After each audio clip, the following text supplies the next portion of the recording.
Opettajat mukana, tutkijat mukana, opiskelijat samaan tilaan. Se on sisäisesti avoin ja yllättäen myös ulkoisesti avoin. Helppo nähdä, kun mä esimerkiksi olen ollut tuolla noin, tuossa Suomessa Jarmojen kaloja noin oli, sieltä on Necromontea, muutama kaveria tunnen, Anderssonia ja muuta vastaavia, Larssonia, niin kun on kiertelee siellä keskikäytävällä, niin näiden kuvioiden läpi näkee, että onko Ken tai Necromonte tai kumppani siellä paikan päällä.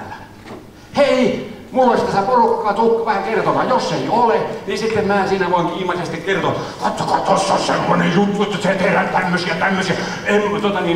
IBM on lahjoittanut ja Bill Gates on antanut ja IBM:ltä tullut ja kaikilta tullut ja tässä tehdään tämmösiä juttuja. Kattokaa nyt, maailma muuttuu!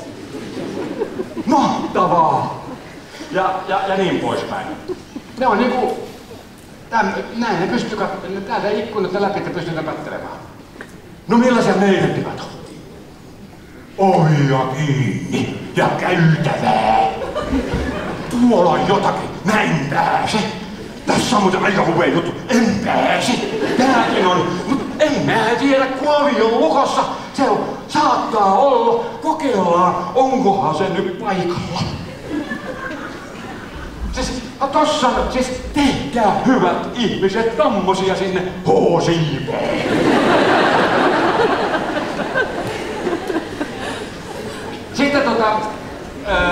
Sitten muutama sana oppimisesta. Kirsti Lonka, jonka kanssa mä oon touhannut nyt viimeaikaisesta ohjelmaa rakentaessa, niin häneltä varastettu kaavo, että meidän korkeakouluissa on aivan liikaa. Teillä on muuten tätä muutakin oppimista, mutta insinööritieteellä ymmärtänyt on vähän liikaa tämmöistä niin sanottua bulimia-oppimista, että opettaja luennoi ja oppilas kuuntelee ja ahmii tietoa kirjasta tulosta osaamiset koepaperille, opettajalle on luentaharva, kun olen kertonut nämä asiat, niin ne on opittu. Mutta sitten kun me puhutaan niin sanottua siirtovaikutuksesta, niin se on lähes nolla.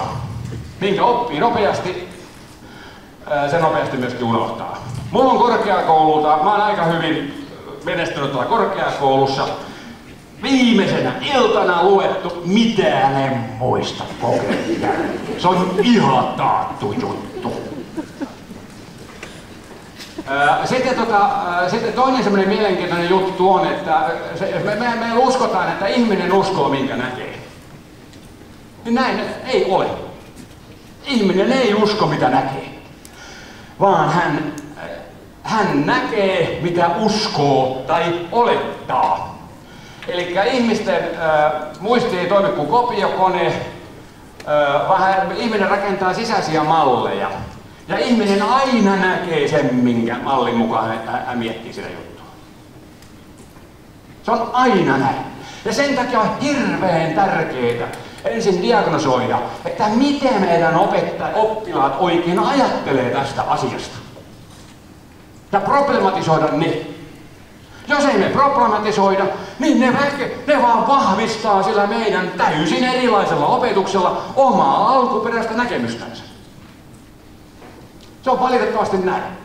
Nämä sisäiset mallit ohjaavat havaintoja ja muistia, ja muistot eivät ole kopiota todellisuudesta, vaan tärkeitä kuvioita. Tässä on käyttänyt tämmöistä hahmopsykologiaa esimerkkinä. Ja mun väite kuuluu, että A ja B on saman väriset tai saman tummat. Ja jokainen meistä näkee, että nehän on ihan eri väriä. Sen takia, mutta meidän ajatusmaailma hahmottaa tämä varjo sillä tavalla, että tämä varjo kun tulee tähän näin, niin täytyyhän tämä on meidän, tässä on se valkoinen kuvio ja tässä on noin. Mutta absoluuttisesti ottaen on täsmälleen sama väri tuo A ja B. Jos me otetaan tuosta irti, niin tässä PowerPointissa ei ole mitään semmoista älykkyyttä, joka osaisi tuon asian tehdä. Jos ette vielä oikein usko, niin otetaan tuosta sitten kalvo numero 35 ja suurennetaan sitä vähän se. Ja sitten tosta, hetkinen, mä tekin vähän väärin, sitten otetaan muotoilun kautta. Ja tosta noin. Ei kokki A ja B, sama versio. Mutta sitten kun me vedetään tämä takaisin tuosta toi reuna sitten päälle,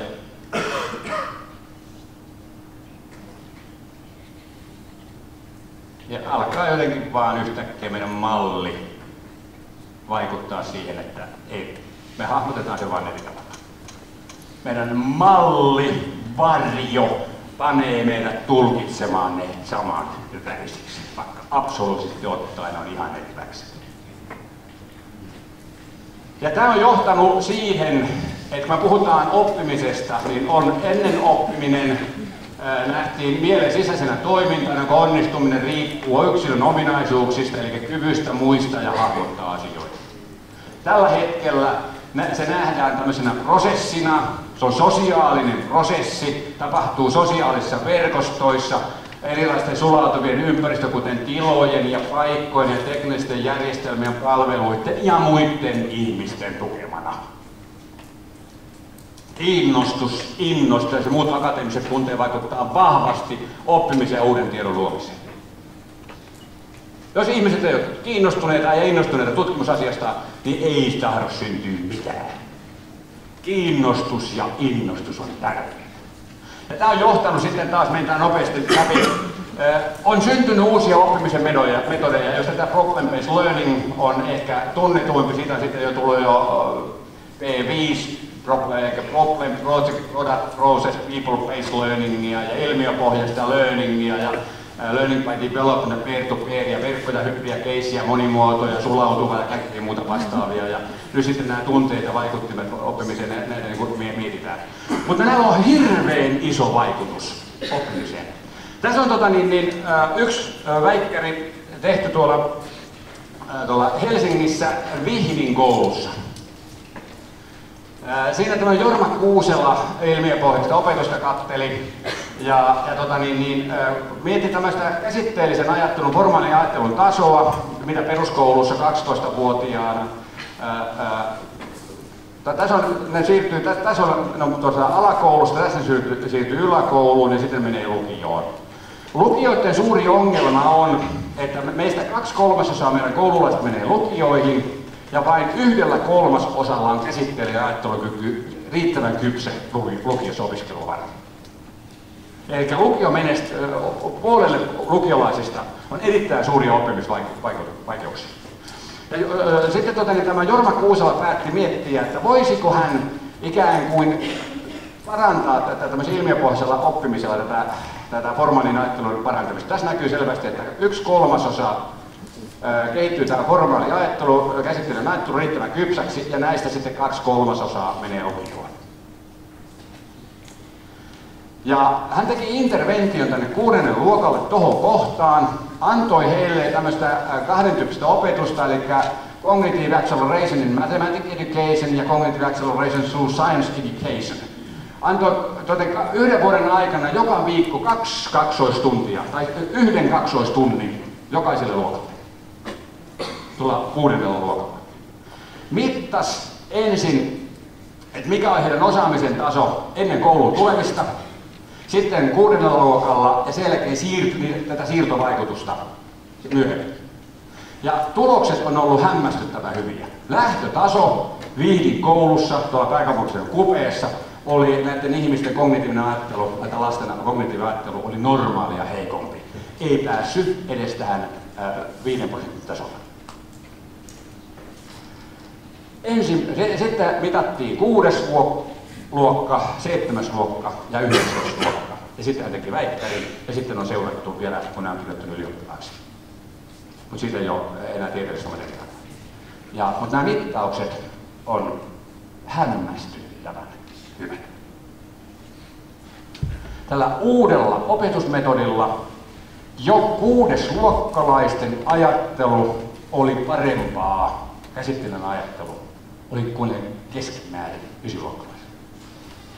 Sitten tämä Jorma Kuusela häippäsi, jätti nämä lapset heitteille tavallisten opettajien vastuulle, niin siirtovaikutus oli hämmästyttävä. He edelleen paransi ja 2/3 oli kypsiä lähtemään lukioon, joka ne lähti. Ja sitten kun ne kirjoitti ylioppilaaksi, se oli aivan tavallinen lukio, lukio, niin tämä ikäluokka, joka oli ollut Jorma Kuuselan käsittelyssä 12-vuotiaana, niin heidän suoriutumisensa matematiikassa ja luonnontieteissä oli samaa tasoa kuin parhaimmissa pääkaupunkiseudun lukioissa, jossa on parhaimmat opettajat, parhaimmat välineet ja parhaimmat opiskelijat.